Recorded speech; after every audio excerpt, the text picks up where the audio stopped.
Hey, this is George. Hey, this is Frage. What's Real up? George and Frazier. What's going on, brother? How are you? Not much, man. I'm looking at that fight over the weekend, man. I don't know, man. What do you think about that fight? Man? I don't know. Oh, what, man? Y'all not gonna talk about my haircut? You didn't say anything last week. I got a haircut, man. I see y'all. I'm shaving. I Shade kept, up. yeah, man. I kept the soul patch though, but I had to. Yeah, that's our trait. You can't do this. You can't lose this.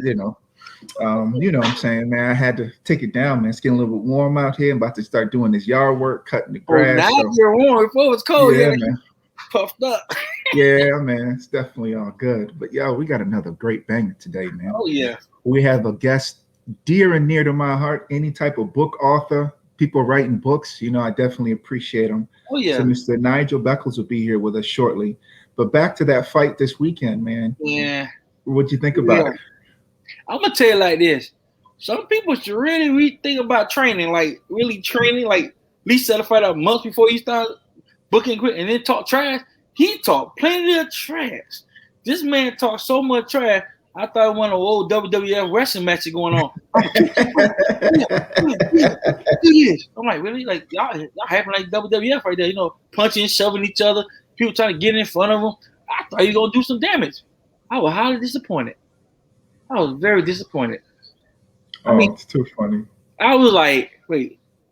And then on top of that, you lost bad when man come off the stage, like parade, like, hey, how you doing? Give everybody high five, stuff going on stage and get to my hood. Like, wait.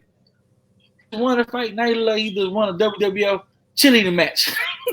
Like one of the like, hey, everybody was like, I won. like you been there before. Let my coach tell me, I like you been there before.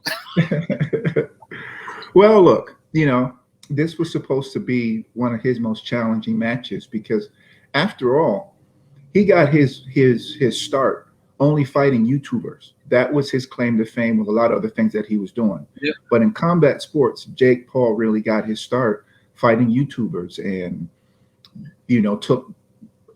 took celebrity boxing to the next level. Let me just say that. Yeah, I give him that. So him fighting a real fighter, like an MMA fighter, the dude that he fought, the basketball dude, that's basketball. But him fighting like a real fighter was a step up for him. But here's the problem. He retired. Won't count. Yes.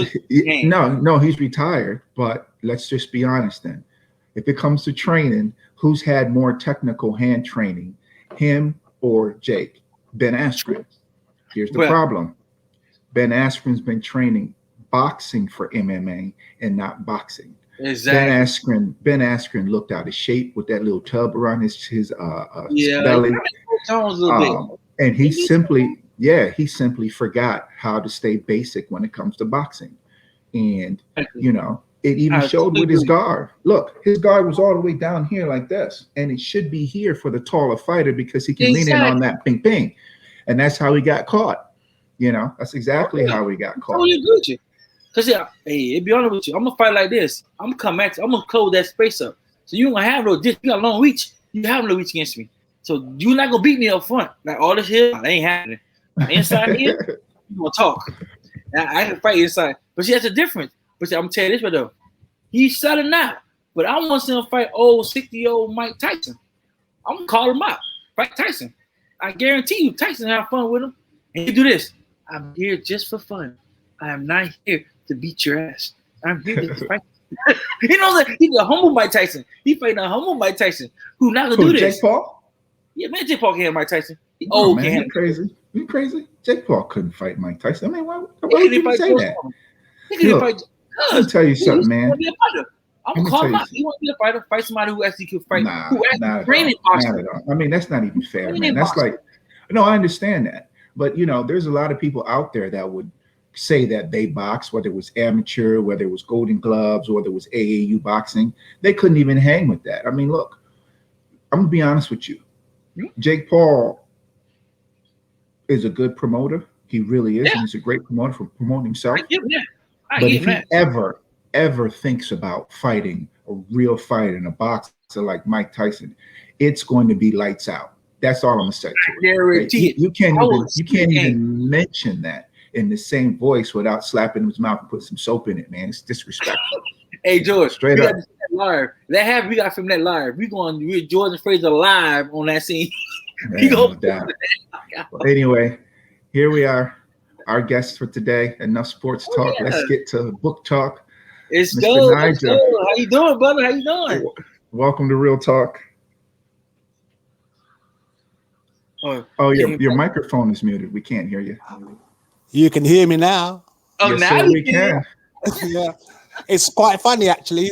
I've been podcasting for about a year, and I have now acquired more American friends than I have British friends.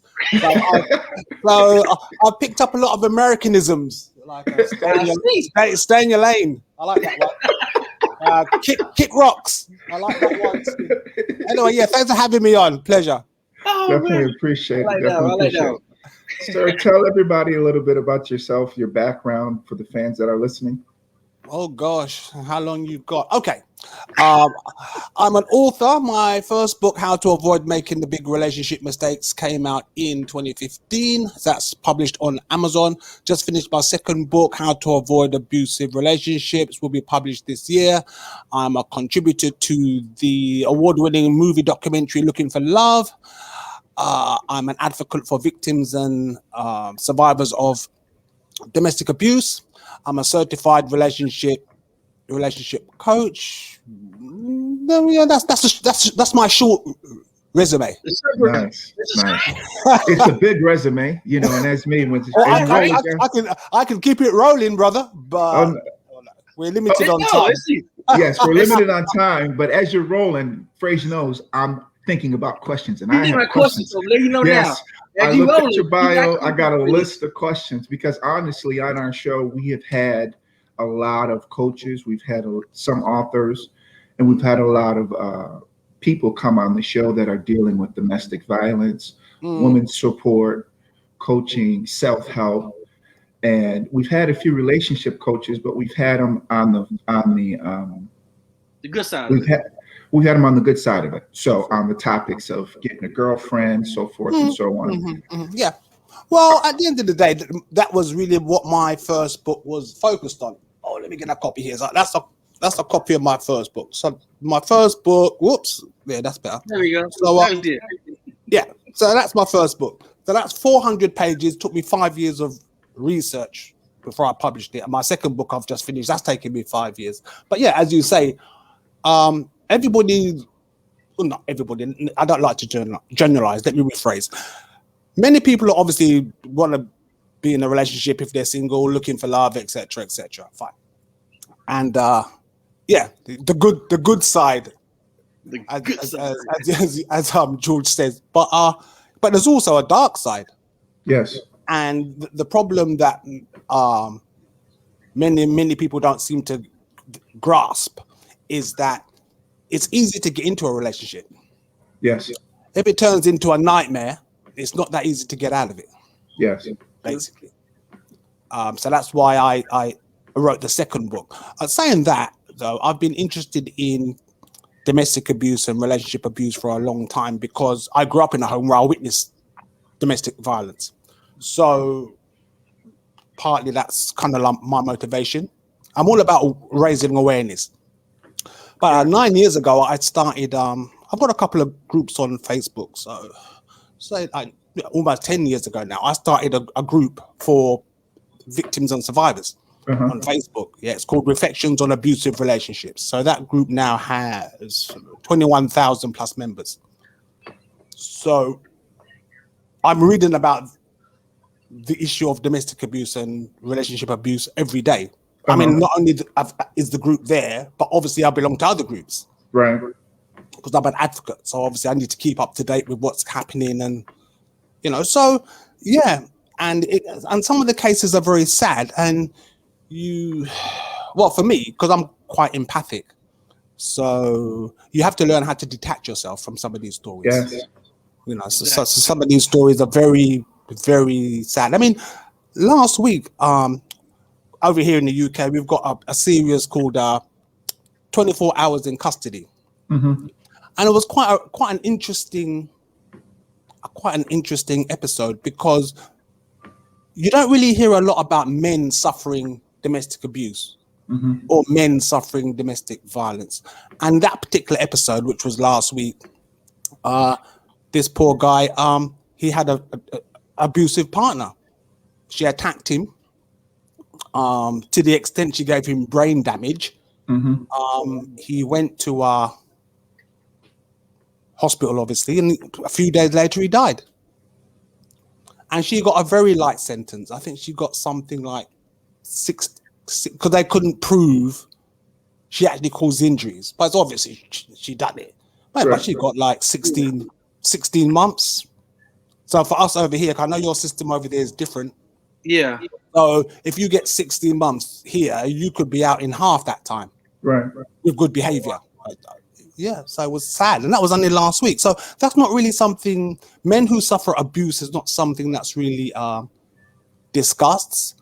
And then men who suffer abuse, it's not usually physical. It's emotional. Yeah, emotional, psychological, mental. So there's no evidence. Again, there's no scars. The other problem we have for guys, unfortunately, is that often they're not believed. Yes, true. They're not believed. Now, I've when I was doing the research for my second book, I've read stories where guys they've been abused, been physically abused. They've gone to the police, and the police have said, again, going back to an Americanism, the police have said, "Yeah, well, man up." Yes, exactly. Suck it up. Yeah. You're right. So again, which is unfortunate, because regardless of your gender, no one deserves to be abused. But then we have a society problem there, because society at large will deem that men cannot be abused. Right. That's true. You're right. Well, how do you create the awareness? You being an advocate, I know that we're being raised. I'm blessed to have a son and a daughter, and I have looked at them physically, emotionally, and spiritually different. Like, it was my wife that helped me become aware that as my son was growing up, I should let him express his emotion and not suppress him the way my father taught me to do it. On the other end, I also want him to realize that he's a young Black man in America, so he's going to have to develop some iron skin thickness for some of the things that he's going to go through in this life here. My daughter, on the other end, she has a strong will, she has a strong personality, but I'm kind of gearing her in a different way. Now, my job is just basically to say, I love you, go do what you can do to be the best young woman that you can be in this world. I actually do not do any of the disciplining or the coaching or teaching to my daughter, because I'm not a woman. So I leave all of that to my wife, because she knows what she's going through, from the time she wakes up to the time she goes to bed, and vice versa. My wife leaves all of that, my son's stuff, because I know what he's going through from the time he came out the womb to where he is now. Like, there's nothing that he can do that I didn't think of. I mean, he acts so much like me and look just like me. That's why I named him George, because he can't get past anything that happens. That look on his face, I know what he did it before he said it. When he looks down and starts stammering, I used to do that to my father too. So I catch him in almost everything, because we even have the same temperament. True story, when he was like 1 or 2 years old, we used to stand in the kitchen and argue like adults, because he'd be looking at me, I'd be looking at him, and we'd be just going at it, looking up at me like he's grown. And I said, look, you can't do that, because you don't have any life experience to talk like that. You see what I mean? I got that because I'm your father, but he has my temperament. You see what I mean? So I understand it fully. I'm saying that to say, how do we break that pattern? Because like you said, men are not believed, but believe it or not, I even saw a number, I forgot where I saw the number, that almost 45% of men have been abused in some form or fashion, whether it's physical, emotionally, verbal abuse, psychological abuse. And that number shocked me, because my father was a workaholic, and he did it to push me. You don't complete things. You're never going to do this if you don't do that. You're never going to be this if you don't be that. And I saw that as challenges for me. So when I got my black belt, because he told me I don't complete things, I gave him my black belt. That, he said, because I was never going to do this when I got a master's degree, because he's a doctorate in education. So I did all these things, not just to prove to myself, but to prove to him that he was wrong. How do we get there? How do we push the conversation forward? And how do we address what we're seeing just as men? Well, you've given quite a lot there to unpack. There's a word you use there, which is very prevalent and relevant, which is suppress. Because when I do the research, what I look at is, one of the things I look at in terms of guys is generally the suicide rate for men is 2/3 plus higher than it is for women. Now, that's across the board. That's not just here in the UK, that's the US, worldwide. 2/3 higher plus. So then the question becomes for me, well, why? Why are guys killing themselves at a higher rate? So when you do the research, you discover that more women attempt suicide, but more guys actually succeed. So when a guy says he's checking out, he's checking out. He's not joking. Sadly, I had a friend of mine, old school friend of mine, grew up with him, white guy. I didn't know what he was going through in terms of his life, and he just went to a car park one Sunday, just went to the car park, went up to the top floor, just stepped off. So when you decide I don't want to be here anymore, if you decide to go and step off a car park roof, you can't change your mind halfway down. Right. Obviously. Exactly. You take an overdose, well, someone might find you or you might wake up. But going back to your suppression comment, yeah, as guys, generally, as boys, we are taught to suppress our emotions, generally, regardless of race, right? Regardless of culture. We are taught generally as boys to suppress our feelings, unless it's something like anger. So if little Johnny, your little George and little Johnny you're playing with steals your toy, well, your father may say, well, it's appropriate to show anger and go and beat up Johnny and get your toy back. Right. Basically. But in terms of sensitivity, in terms of showing emotion, that is often for boys, sadly, frowned upon. It's not encouraged. Right.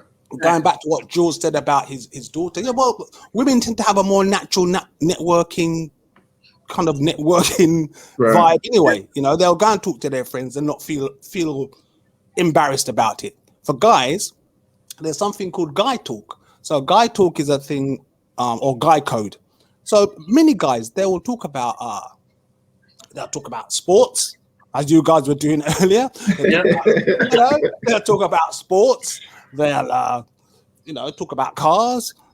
They'll talk about what's going on at work. They'll talk about most anything except their emotions and how they are feeling. Right. And the reason a lot of guys do that is because they don't want to be judged by their peers. They don't want to be judged by their friends. They don't want to be seen as being weak. Exactly. Yeah. So they hide it. So they hide what they really feel because they don't want to get judged. For some guys, sadly, it bottles up to an extent where they can't handle it. Because those emotions, whether those emotions are positive or negative, they have to go somewhere. Right. You mentioned, George, martial arts. I used to do martial arts. But that was a subconscious reaction to me witnessing domestic violence as a child and having the urge to protect my mother. Right. But I didn't realize that subconscious urge till I became an adult. I started martial arts when I was 11. Mm-hmm. But that was my drive was to protect my mum. Now I didn't understand that, obviously being that age. It was only when I became an adult and I thought, oh well, actually, Nigel, yeah, I started martial arts to protect my mother. And I tell you, so I was a demon. I trained every day, all day, if I had the chance. Right. Bruce Lee was my hero. That's anything right. Bruce Lee could do, I wanted to do. I wanted to be able to do it.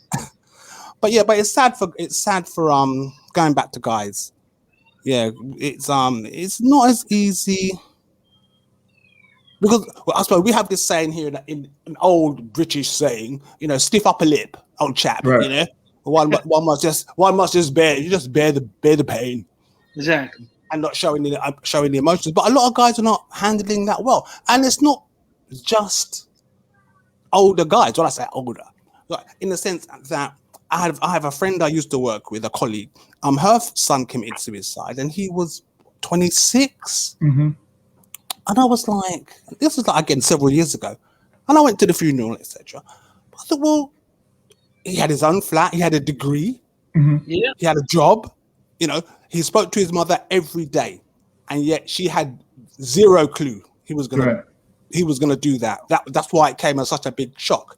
So when that happened, I started to read up on suicide generally, and there's something called a silent epidemic. So there are young men, between 15 and 24, 25, who are taking their lives at an alarming rate. Then at the other end of the scale, you've got guys who are 45, 50, maybe hitting midlife crisis, etc. Yep. They're taking their lives, as well. Right. I think it's a little bit more. It doesn't mean it's sad if anyone takes their life, but if it's a young person, because you just kind of see all that up. Well, not wasted potential. It just seems a little bit sadder for me. Put it like that. If it's a young, it's sad if anyone takes their life, but if it's a young man or a young woman for that matter. Exactly. By the way, enough from me. I wanted to ask you guys the question as you're over in the pond, and you've got me. You got me on there.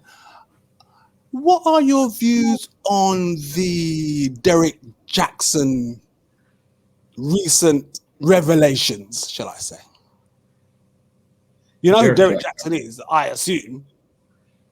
No. You don't know who Derek Jackson is? Come on now.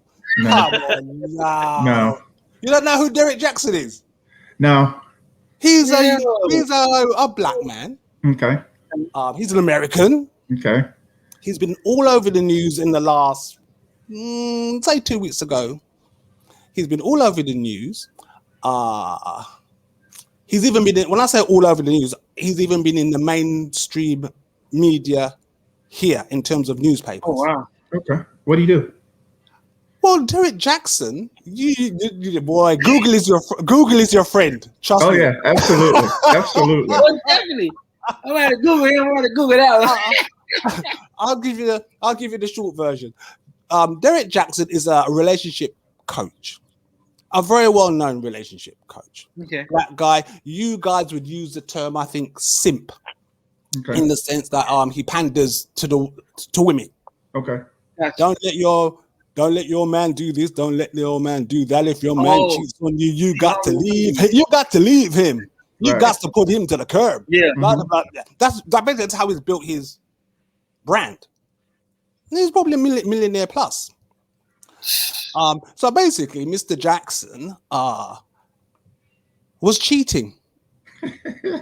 Oh. So everything he was advocating in terms of what primarily black women should be doing with their men or their potential men, he's been doing.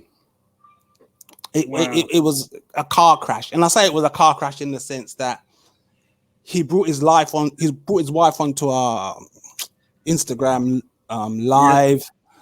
Then he done another video where he was talking about himself in the third party. so it's like Fraser, we catch Fraser doing something. So then Fraser says, "Well, what it was Fraser. It wasn't me, Shaggy. It wasn't me, right?" So Fraser said, "No." So the guy's doing a video talking about himself in the third party. Do you think, you're nah? But he's busted. The other guy I like in America is Kevin Samuels. Have you heard of Kevin Samuels? No. Yeah, I heard small, not a lot. Yeah, okay. Smaller picks about. Yeah, Kevin. Yeah, Kevin. He's another relationship. I wouldn't call him a relationship. Would I call him a relationship coach or a relationship commentator? But he's very well known. I mean, he's last I looked a couple of weeks ago, he's got like 236,000 plus YouTube subscribers. But he's a well-known guy. Not so much in mainstream, but certainly But a lot of but what I find quite interesting about Kevin Samuels and Derek Jackson, who are both American and both black guys, is that women tend to gravitate towards, or used to gravitate towards Derek Jackson, whereas guys tend to gravitate towards Kevin Samuels. Some people say Kevin Samuels is rude. I've watched a few of his videos. Some of his videos are quite long, so you can't, like 2 hours, 2.5 hours. He get his opinions. But the thing for me with Kevin Samuels, he just tells you straight. Yeah, he don't. And the thing is, women come on his show. I mean, a woman came on his show a couple of months ago. As I recall, she had 3 children. She was mid-30s. She wanted a guy, American lady, and she wanted a guy with earning 6 figures. And the catchphrase from that particular episode of Kevin Samuels was, he said to her, "But you're average, exactly. At best." That was the. When he said you're average, and he said at best. Now some could say, well, that's a bit harsh, but he wasn't wrong. No, he wasn't. He wasn't wrong. Well, look, let me address the first question with Jackson. All right. And the reason why I'm gonna say it is because while you were talking, I did a quick Google search on it, and that's all I needed to do, because I feel like this. When you put yourself on a spotlight to be a person of authority, or you put yourself on the spotlight to be a person of know-it-all, you have 2 things. 1, you can play to the crowd to get the viewers, or 2, you can take an approach like Fraser and I normally approach, is an approach to really do something to help you, like your book, to really do something to help you. It has nothing to do with viewers. It has nothing to do with subscribers. It has something, you in partaking something into this earth that's going to help somebody. Here's the second problem with them, Jackson, whatever this guy's name is. And even if you want to look at it, pastors, white, black, or indifferent, anybody with authority, they always, even politicians, okay, we have Matt Gaetz here. Anybody with authority, okay, they feel like what they're saying or what they're doing doesn't apply to them. And see, I don't prescribe to that, because I feel like what I'm doing not only applies to me, but applies to everybody standing around me, everybody standing behind me on my back, my wife, my kids, everybody who supported me, my father, my mother, my brothers and my sisters, and everybody who knows me. You see what I mean? So I have to, me, George Bowley, I have to stay above the fray. I have to be above reproach. Everything I say has to be what it is, because I got people standing behind me. I have people standing on my shoulders. You see what I mean? And so if it's not what I say it is, then it's just not based on fact, not based on opinion, not based on anything. Why? Because I believe one thing. When my son and daughter put me in this ground and put me in this earth, and they will, I only have one obligation to them. And that obligation is to them to say, you know, my father left me a good name. That's it. That's it. Same thing. You know, me and my wife had our differences, and she thought that, you know, I was stepping out. I said, go find whatever information you need to find, go hire whatever private investigator you need to hire. I gave her every cell phone, I gave her every email password. I gave her all the passwords for all my businesses on my online accounts. I gave her everything. I said, you go find it, you go look for it, and bring it back to me. But I need to see the proof. I need to see everything that you're looking for. You know, go. When you come back, boom. Why? Because I didn't have anything to hide. I wasn't scared of anything. There was no baby mamas lurking. There was no anything. You see what I mean? So I had a peace of mind, and I realized she was going through something. But why? Because I put myself in that position from the time that I was young to where I am now. You see what I'm saying? And like I said, my biggest concern is being from West Africa and having that heritage and things of that nature is we're not concerned about money. We're not concerned about things that we have. You know, in our village, people don't say, who are you? They ask who your father is. They ask who your grandfather is, because that determines who you are. You see what I mean? So my biggest thing, just to sum this up, Mr. Nigel, was the fact that I can't not let my kids not have respect for me. If they do that, that means I have failed completely. My mission as a father, my mission as everything, I have failed. And then that means that my life is completely useless, completely useless. That's not for Frazier. That's not for you, Mr. Nigel. That's for George Bowley, how I live my life. Those are my parameters. So when I hear about people getting caught out there, this, that, and the third, there's a scripture in the Bible that says, ain't nothing new under the sun. What you do in the dark shall come to light. And it always comes to light when they're at their most peak, when they're at their most high, when they're at the most pinnacle of their career. It always comes to light. I don't know if you guys remember in New Jersey, we had a governor named James McGreevey, who was living a lie until it came out that he liked men as opposed to women, and he had to resign his position. Okay, at the pinnacle. Why is that important, and why am I mentioning here on this show? Because they were talking about James McGreevey being a potential Democratic candidate for president. He was on that path. So all these other guys who think that they can and can't, and oh, I'm gonna help you, this, that, and the third, you forgot one thing. There's a lot of people out there watching you. How many times have we seen women go online and say, oh, wait, this person, here's all the text messages he was sending me. I forgot the name of the Republican congressman. Yeah.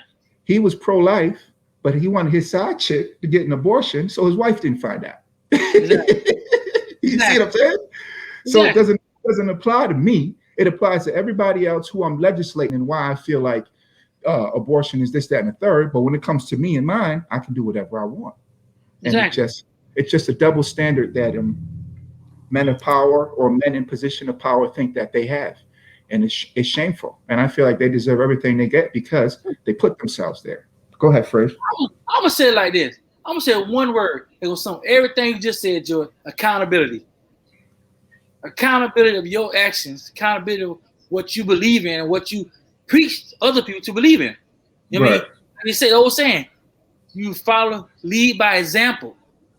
You know what I'm saying? If you tell somebody something, you expect them to follow what you're saying, but yet you're doing a total opposite. Yes. Who are you fooling? If you really, who are you really fooling? You're fooling yourself. You put a mirage on yourself and a mirror and say, look, this is me. This is the image I want to be like, but in reality, I'm on the other side. Like Michael Jackson said, the man in the mirror, you see photo images in the mirror, you see the young version, which is you the dumb, stupid, ignorant, don't know anything. That's right. You learn. The mistakes you made when you're younger, you know. And you got the middle-aged version where you're still learning, but you're a little more mature in what you're doing and if you approach certain things. Now the other one, I ain't quite there yet, George. That's the older version. That's the one advisor who everybody looks up to. Even like I would tell people like relationship-wise, go back to Nigel relationship-wise. Back when we were all growing up, I had examples. I have good relationships going 30, 40 years, 50 years. And they don't even find out later on they had problems. Right. But they worked through the problems. Right. The first thing a story a guy told me, he says, sometimes you must learn to make a mistake, to learn from your mistake, to understand what you truly have and what you're truly about to lose. That's right. From your mistakes.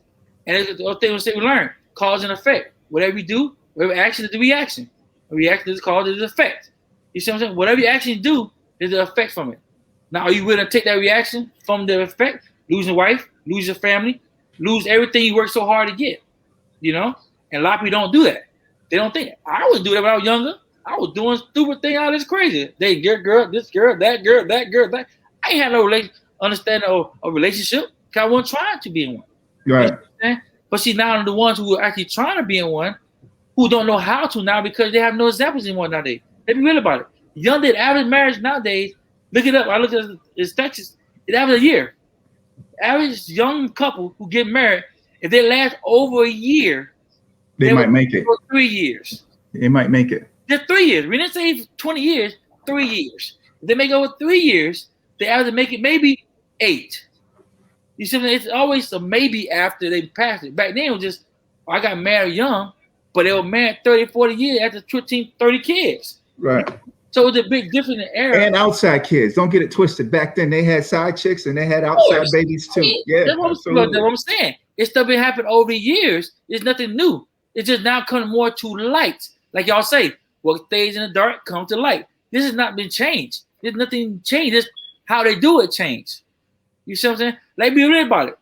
Like a lot of people in America says when a man date a woman under 14, 15, 16 years old, but back in the 1800s, they married women who was age 13 or 14 old because they were considered a different era. You see, they were mature a little different. They were taught different ways. Now it's a lot different, whereas they're girls are girls. You can't see a 30-year-old man marrying a 12, 13-year-old, which is crazy. Right. You know? And I say that because things have changed so much where relationship-wise and men approach relationship, women approach relationship.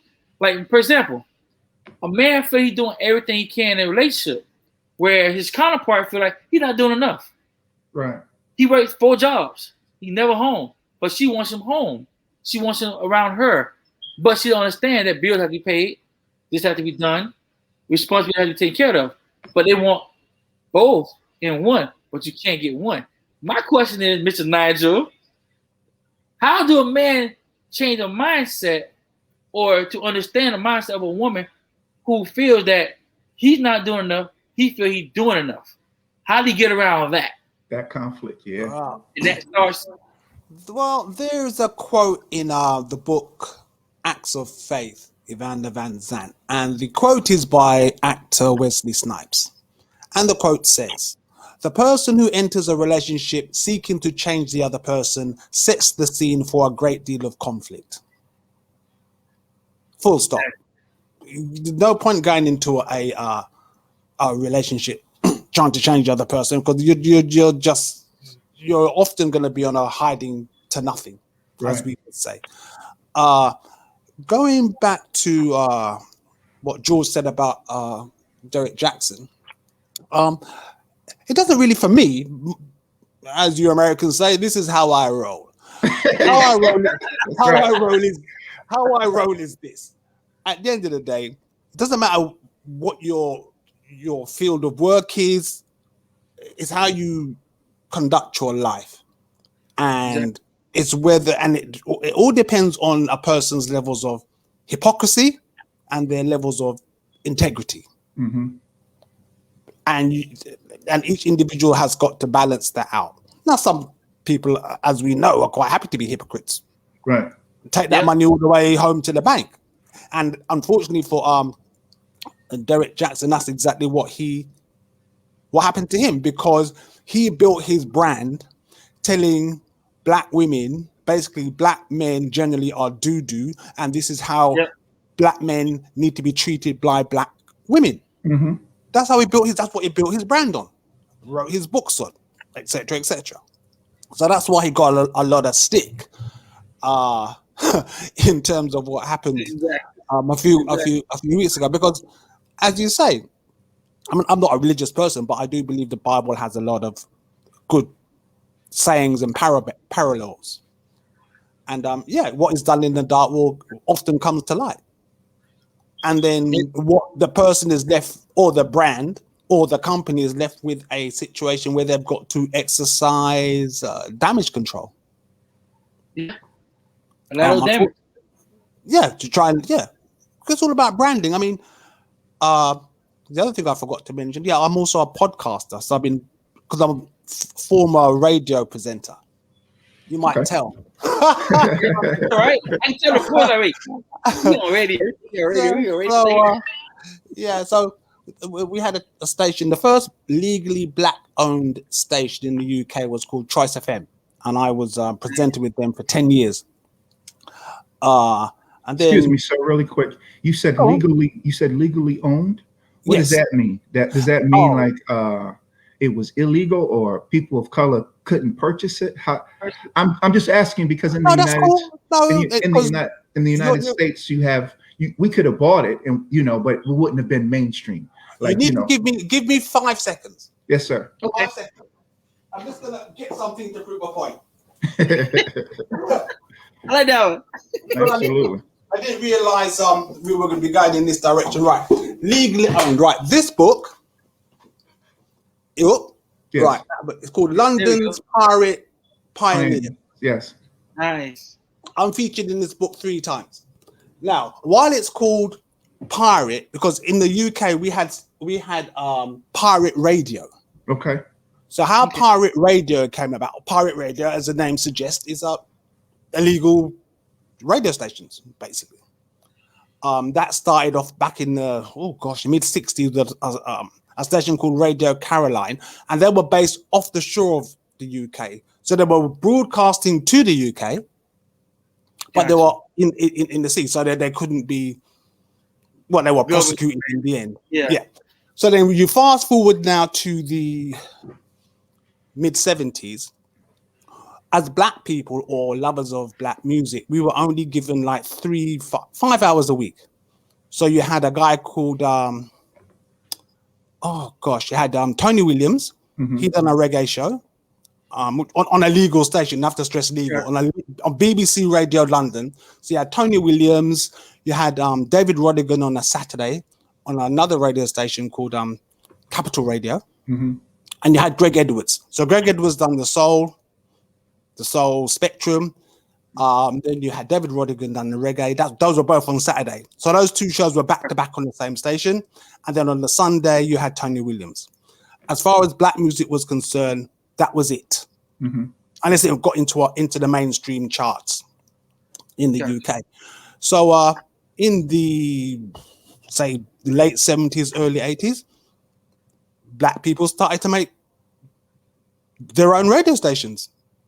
But they were not legal. Okay, so legal license then. It wasn't. They weren't legally licensed. Yeah, you just buy. I mean, before I got onto Choice FM, I was on a few pirate stations. I've been chased by the DTI. The DTI is the Department of Trade and Industry. Yeah. Because obviously, you're doing something. You love the music, but you're doing something. Obviously, you're doing something exactly illegal. They want to shut you down. Yeah.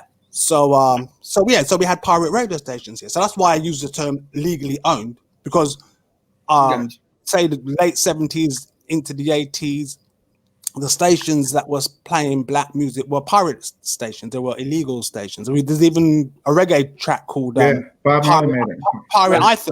Anthem. Right. Yeah. So so that's how that term came about. But it's like anything else. When you start a company, usually a business person, man or woman, they start a company with the goal to build that company up and eventually sell it. Right. And that's exactly what happened to Choice FM and other. There were certain pirate stations who actually became legal stations. Mm-hmm. They applied for a license, they won the license, because at the end of the day, which wasn't that big a stretch, because there weren't mainstream radio stations catering for black music, people who like black music anyway. Right. So I don't know what the setup is there, but we have when you apply for a license here, you've got to, it's called promise of performance. So in that promise of performance, you've got to, like, when you apply for the license, you're going to say, well, I'm going to play 10% of soca. I'm going to play 15% reggae. I'm going to play 50% R&B. I'm going to play, as a station, rap, etc. But you've got to produce a promise of performance, and you are monitored on that promise of performance. So if you say you can apply for your license and say you're going to do X, Y, and Z, but if you don't do that when you get your license, they're going to come after you. So, well, you're not doing this, you're not doing that. This is what you said you were going to do. Why you're not doing it, basically. Right. Yeah. But with you guys over there, you got BET, isn't it? Yeah. I mean, we're open. We're more open though here, because we had the same problem here too. Pirate radio station, a lot of black stations had a lot of radio stations, but they unfortunately wasn't able to get licensed, because the fact of the matter is, a lot of the stuff was governed by our counterparts, so it wouldn't allow us to get certain licenses. So we had to go undercover and get licenses and do other things. So that's why now you notice a lot of online radio stations pop up versus traditional radio stations. Because like you said, you govern the same thing. The only difference, we don't have what they call a promise to performance is what it is now. You say you file and you want to say, I'm playing R&B. They don't give you a lot of categories. You either play R&B, soul, rock. You more categorize as one particular song. And you say, maybe later on I may go into country or I may go into this. But it's not like there where you have to put 10% here, 30% there. You don't do that. You say, I'm going to play R&B. I'm going to play hip-hop. I'm going to play this. So you like to more categorize. Like you see more stations just R&B on one side. It's all you Plus, play. on top of that, you have to understand that because of segregation here in this country, the music was a lot stronger. So if you had radio, what we call the Chitlin circuit, so to speak, that was where you had radio, you had music, and you had performance, and it was all based through the Deep South. How do I say this? This is where you knew to go. There was a movie about this. Even this is how you knew where to stay. Yes, Yeah. exactly. You see what I mean?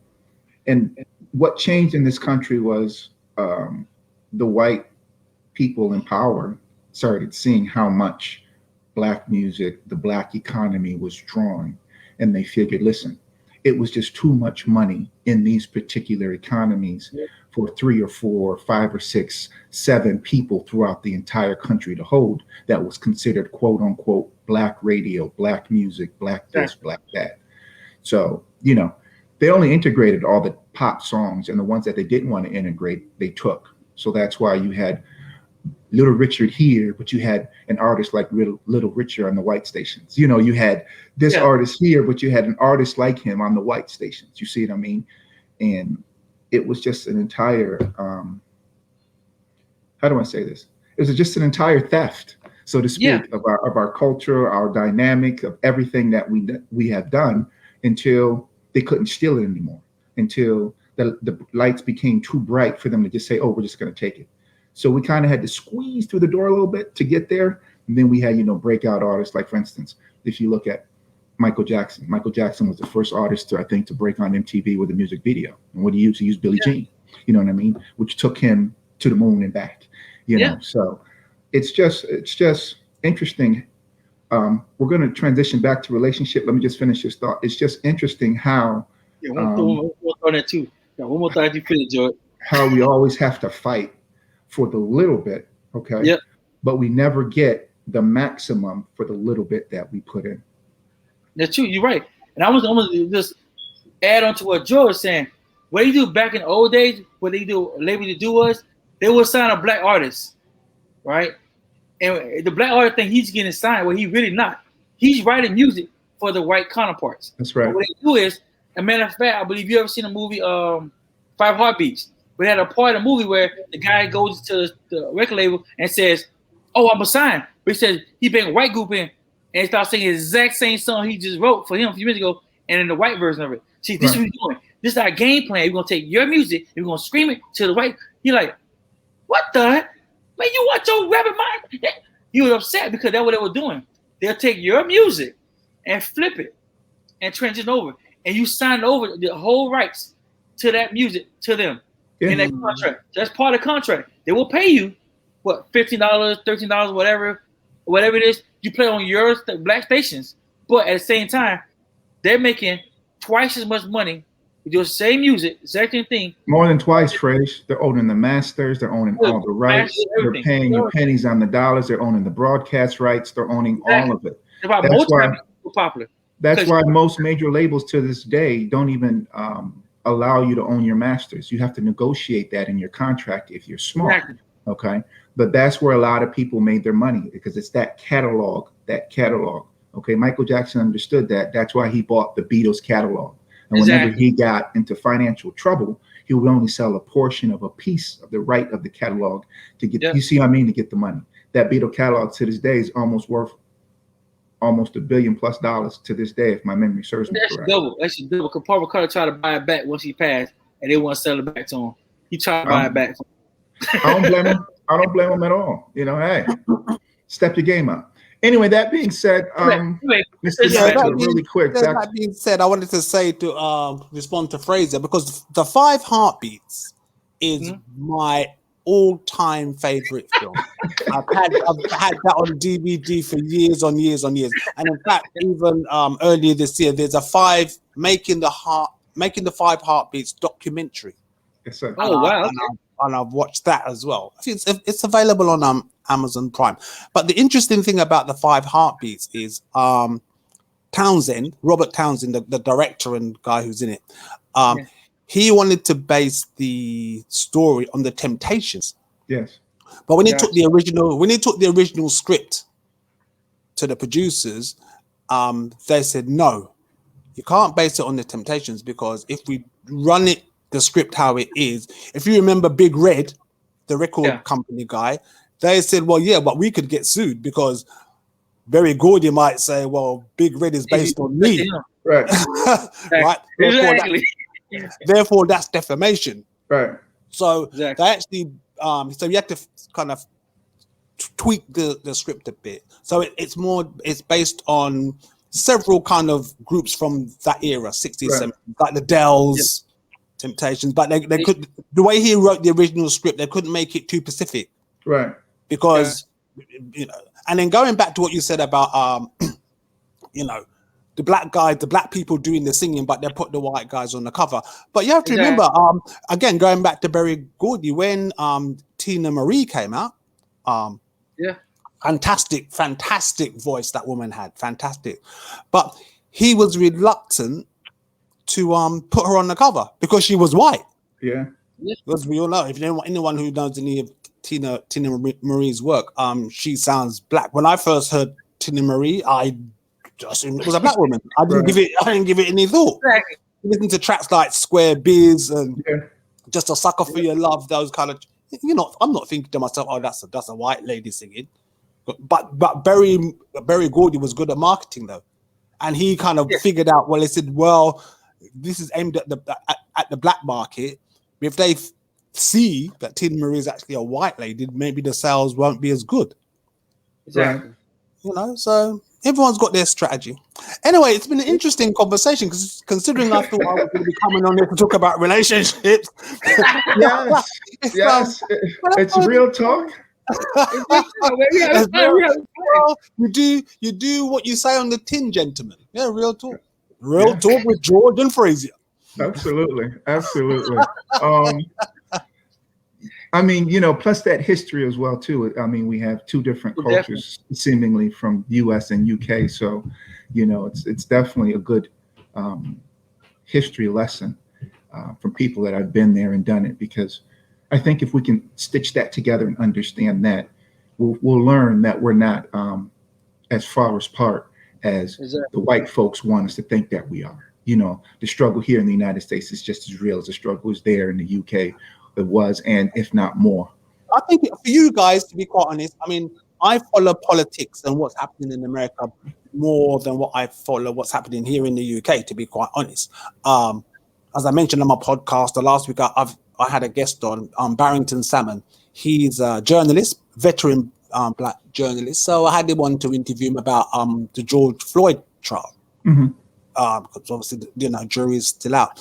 The thing for me, I suppose, in terms of cultural differences, you see over here, the racists are a little bit more subtle. From what I observe, they're over where you guys are, they're more in your face. Right. They'll be using the N word, want to be doing this. But I think the bigger problem you guys have is guns. Yeah.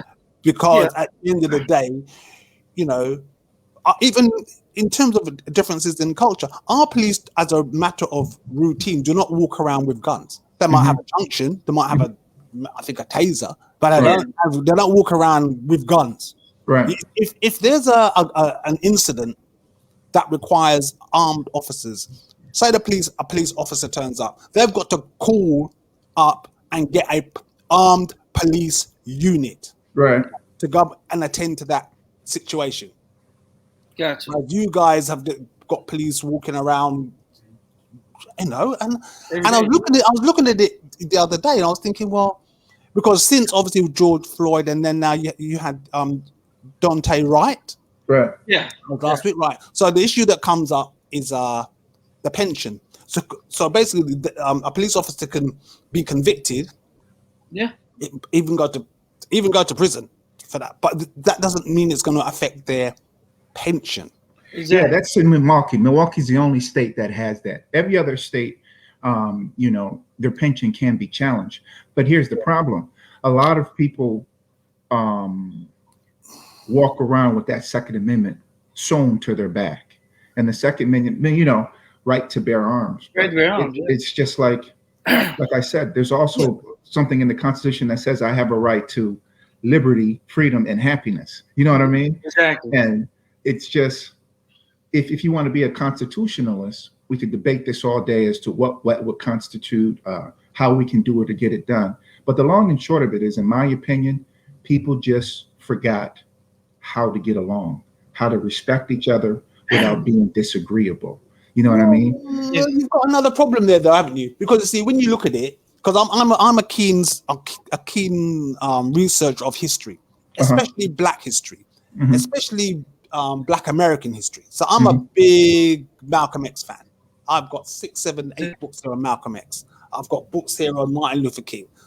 So, but the bottom line is this: you guys have a history where Black people were slaves for 400 years. Black people only got the right to vote in 1965. Now, when you look at 1965 in terms of historical timeline, that's just the other day, 1965 to now, right?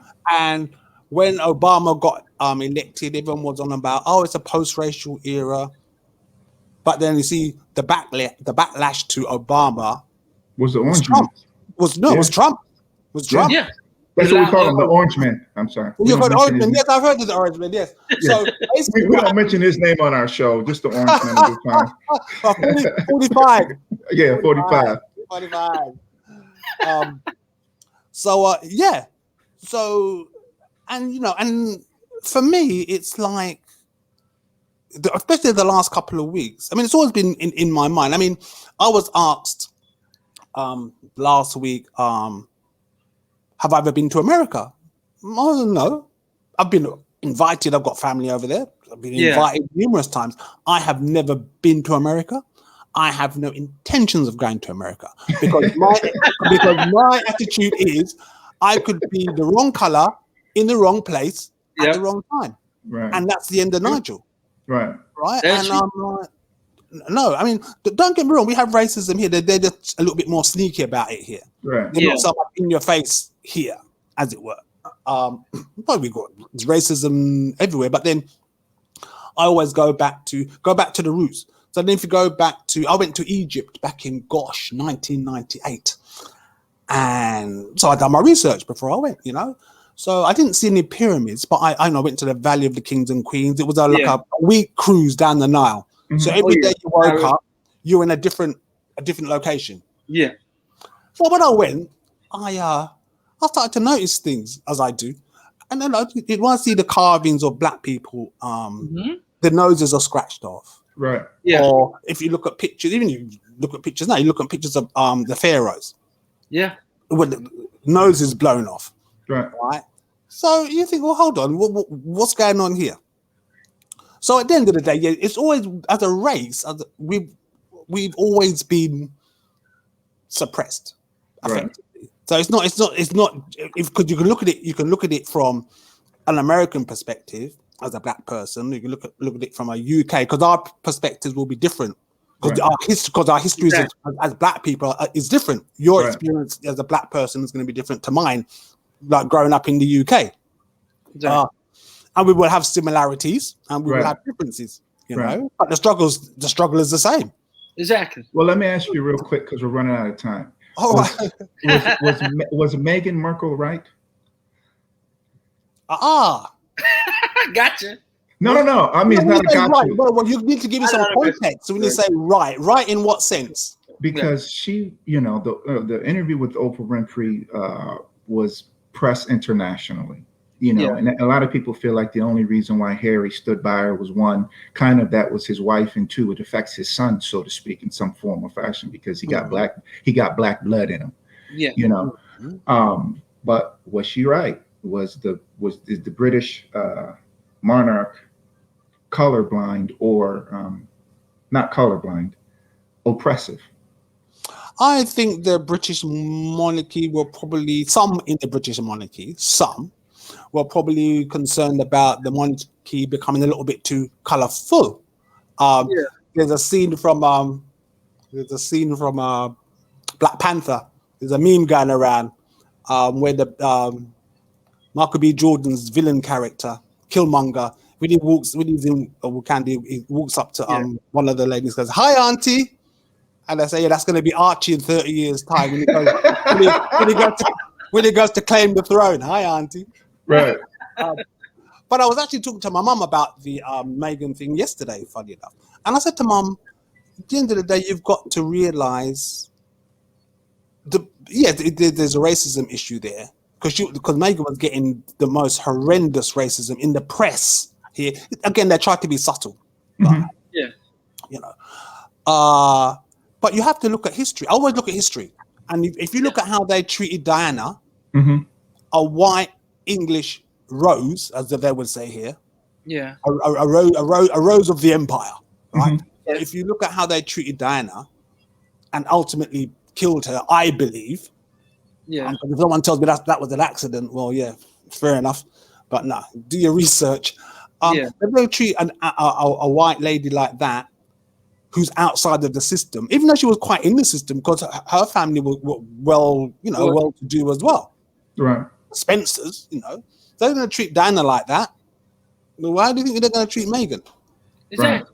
Right. And how Harry, basically what Harry's doing. You have to remember Harry is younger, and so it probably affected Diana's passing. Probably affected him more. So now he's looking after his wife. How he believes that Prince Charles should have looked after his mum. You have to remember, Charles cheated on Diana. That's right. With the woman he's married to right now. Precisely. Exactly. You pass, go collect $200. Exactly. Listen, Nigel, we want to appreciate you being on the show with us. We definitely want to continue the conversation and bring you back more about relationships. We're just sorry that the conversation went right. That being said, let everybody know where they can find you on social media. Oh, well, thank you for having me. In fact, it's been very refreshing actually talking about things other than relationships, because I'm keeping it real. I'm keeping it real because that's usually when I'm invited on to talk.